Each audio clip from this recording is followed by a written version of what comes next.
back for episode number 2 with the rice bag.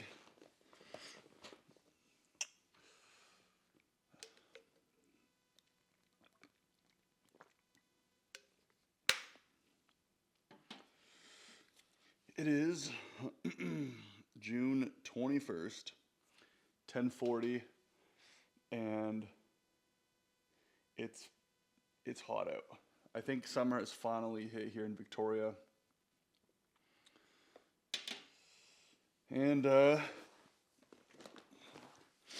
have all the windows closed. And now I'm having trouble sleeping at night because I don't own an AC. And I thought once the girlfriend and I had moved into this place that with us being on a higher floor, which we live on the 6th floor, there would be there would be an air conditioning system, which there's not. But the fact that there would be wind coming through, even though we have 100,000 windows in this place, as you could tell probably just by the size from what you guys can see, it's a fairly large condo, and even with all the windows, even if we open them up, with a breeze on a 6th-story building, it still gets extremely hot here. And I'm obviously leaving for Hungary in 9 days. Well, I'm leaving next Friday, so a week from today. But actually arriving in Hungary on the 30th, or 31st, whatever. So yeah, I'm complaining now at 25 degrees, but it's about to be 40. I'm not going to measure my forearm today because yesterday's mission was a fail. I spent 20 minutes in a rice bag, and my forearm got smaller. So I think what we'll do is we'll just measure another time. And today I'll focus a little bit more on getting a lot more blood flow in the arm here.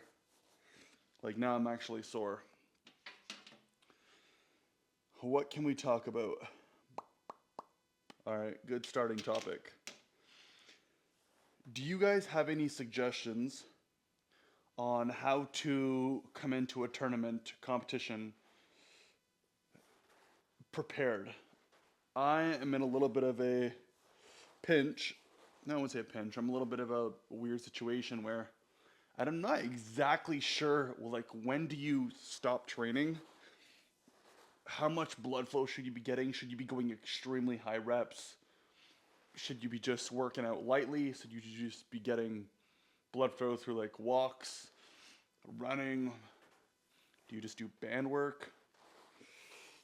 I'm a week out essentially, and I'm sitting here thinking do I stop training on Monday? Do I stop training today? Do I stop tomorrow? Part of me is thinking to probably stop off the training on Monday or Tuesday, so about 6 days or 5 days out. And on Tuesday, I have acupuncture. So I'm definitely not going to train after that, which would make no sense, or what's the point, right?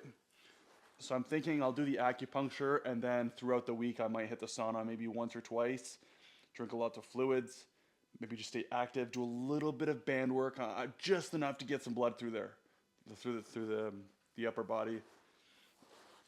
And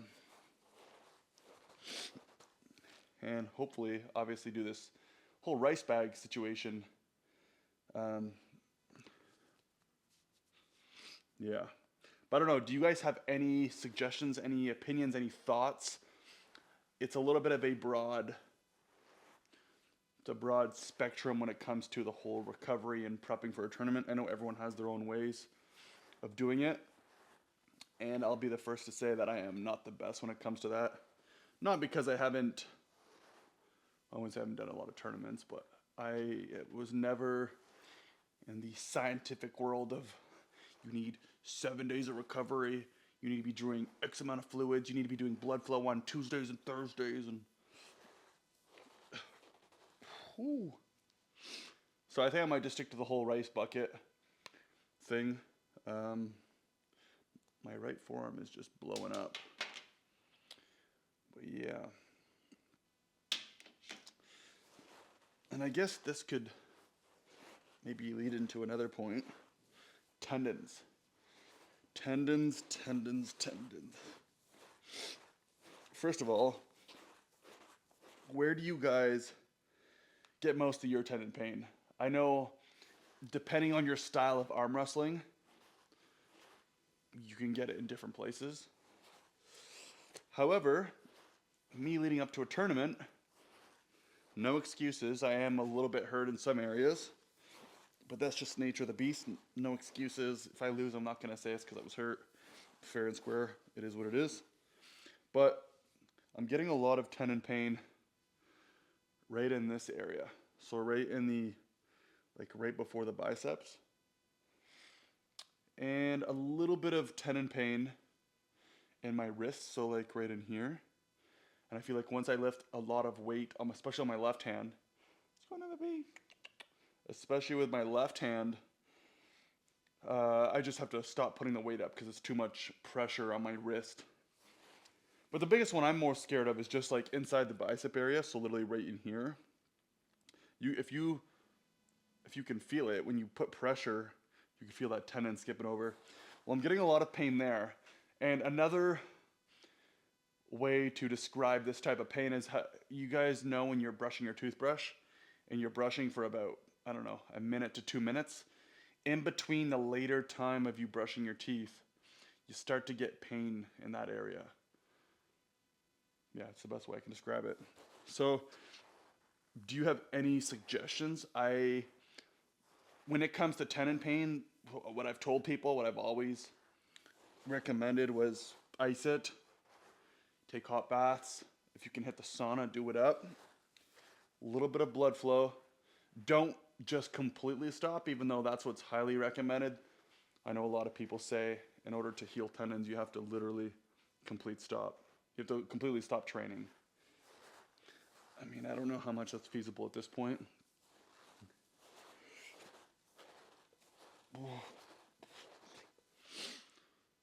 Yeah, so I don't really have any other tendon pain besides that. I've had some in my tricep, but that, yeah, I wouldn't really consider that anything at this point.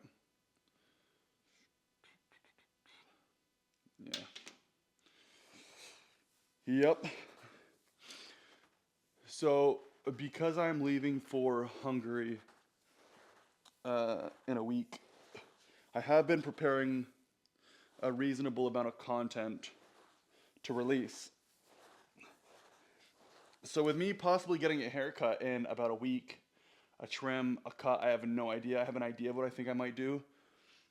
You're going to see there might be a little bit of a mix-up of videos of long hair and maybe short hair. So keep that in mind. I know you guys are probably stressed about it. As you can tell, I'm definitely not.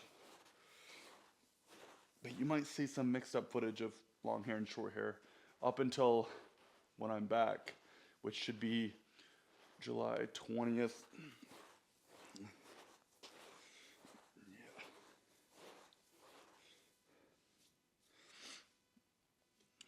Should I get into steroids?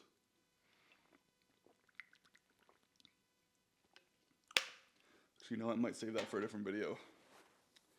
Probably gonna save that for a different video. Yeah, I'm not really gonna touch on that. 10:49. What's nice about the whole rice bag is you can go 0 to 100 within like 10 seconds. I put out a video yesterday. I spent 20 minutes on the mic, the camera with you guys, and I barely got a pump. Right now, my arm's burning, but it's also because I'm going a little bit deeper, and I'm actually putting a little bit more focus in it. Ooh. So give you guys an update on my pilot's license. I'm going to try to make this as easy for you guys as possible because I'm just going to assume most of you, if not all of you, are not flying aircraft of any sort. And if you are, let me know. I'd be curious. Maybe we can chat it up. Regardless, put this into the most basic terms. For those who know, I have been doing my pilot's license for a while now, and I am so close to being done. Now, originally I thought I was going to be finished my license before Hungary. Well, originally I thought I was going to be done it 2 years ago. But as you could tell, it's a little bit of a longer process than I anticipated, which isn't a bad thing. In aviation, if there's one thing you're going to learn, it's patience. Just like with arm wrestling. So, I am essentially done. I have about, it's obviously subject to change, but I have about 4 or 5 flights left, and I'm completely done. When you do your license, to give you guys a little bit of a rough idea, you have the P-Star, you have your Transport Canada, you have 3 exams you have to write. They each technically get more and more difficult, and then you have your final, which is the one I've already completed. So Transport Canada written exam, it's a big one, it's a 100-question, 3-hour exam. It's done, and then you have certain flight requirements you have to do. If you guys ever want me to ever go into like some greater detail on maybe the whole process, on like what to expect from day one, going through your training, through the hours, what to expect at certain times, how difficult, how easy, I can definitely do that, just let me know. Or maybe do a full episode on literally just that. Regardless, this isn't a pilot channel. Just trying to get to the point here. But you have about 5 flights left, and then I will be challenging my flight exam. Once my flight exam is over, that's it. I'm done. Now, what does that mean to you guys? Well, probably not a whole lot. However, I was thinking, I've also been suggested to either, one, make a completely new YouTube channel strictly just for flying, which I think I'm going to do. But then also in terms of arm wrestling, for those who have listened to my videos or know about it, the plan is to be able to fly to at least some of my tournaments throughout the year. So example, we have a tournament coming up this October in Burnaby. If everything were to go smooth, I could rent a plane here in Victoria, take off from Victoria, cross the island towards Vancouver. Well, it's right next to Vancouver. And just document the whole series. I think it could be extremely interesting. And I would obviously try to dumb it down as much as possible. So not one, is it only extremely relatable, but 2, you don't feel like you're overwhelmed with a stupid amount of information. It would literally just be like right now, just vlogging in an aircraft, documenting the process, not being too crazy about it, and just giving you guys a whole new aspect on traveling to tournaments or even just to a practice. But I think it could be extremely interesting. However, I get back from Hungary the 20th or 19th of July, and then I'm hoping my flight instructor goes on vacation about 10 days after. So I'm hoping as soon as I get back, it should, if everything were to go perfect, I should be done for August 1st or August 2nd would be ideal. And then if I have my license for then that means the tournament in October, I can actually document. Also, 2, I am able to fly aircraft to the United States. So if you guys live on the west coast of the US, I mean technically anywhere, if you want me to fly extremely far, pay my fuel, which you probably wouldn't want to know what that costs. Okay, actually, you know what? Let's go through it right now.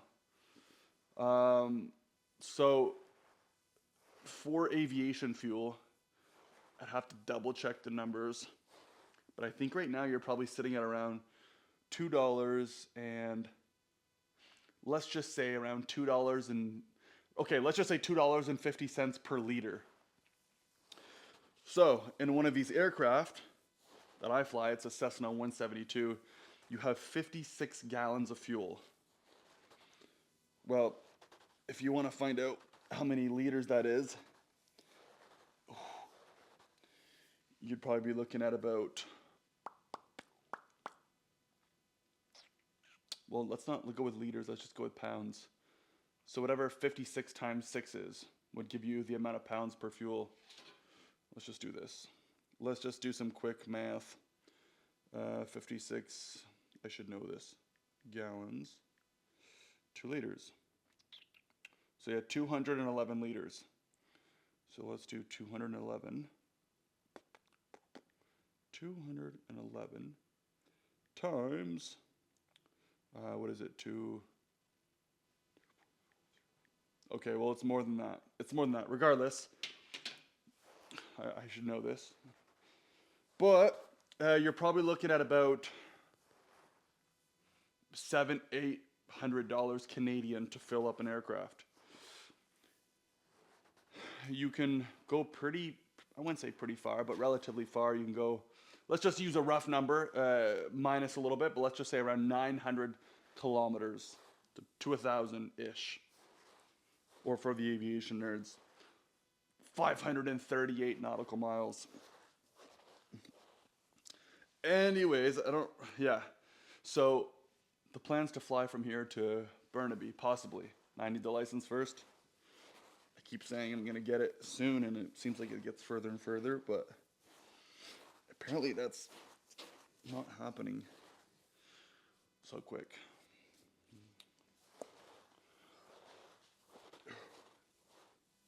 Woo. Yeah. Yep. What else? Yeah. I don't really know of anything else much more. I have to go and pick up some supplements today from Supplement King. They are my official sponsor to arm wrestling. I gotta go load up. I'm a pretty big pre-workout guy. Out of everything that I have, between proteins, vitamins, and everything that I have, pre-workout seems to be the big one. Yeah. Let's see how we feel in here. Also, I feel good. I have a video coming out tomorrow, and the video tomorrow is, I think it's tomorrow. Yeah, I think it's tomorrow. I have a video coming out of my Devon pronation lift, PR. A little bit controversial. However, there's another one coming in the near to mid-distant future. You'll understand why. I have, obviously, nationals next week. I got to be a little bit careful, and it was requested for me to put out, so it's coming. And then after nationals, when I get to Hungary, I'm supposed to meet up with a club there. Depending on how I feel and how non-annihilated I am from a festival that I'm doing as soon as I show up, if I'm feeling strong, I will attempt the Devon pronation lift and maybe a couple other lifts once I show up. But yeah. Gonna hit the gym tonight. Gonna probably do push day. I'm gonna probably film this one. I'll probably do some push, and then maybe last arm wrestling workout, like specifics workout until the tournament. Probably just do some blood flow, some heavy blood flow. I don't think it's extremely reasonable for me to go extremely heavy, but we'll see. Oh, my hips, dude.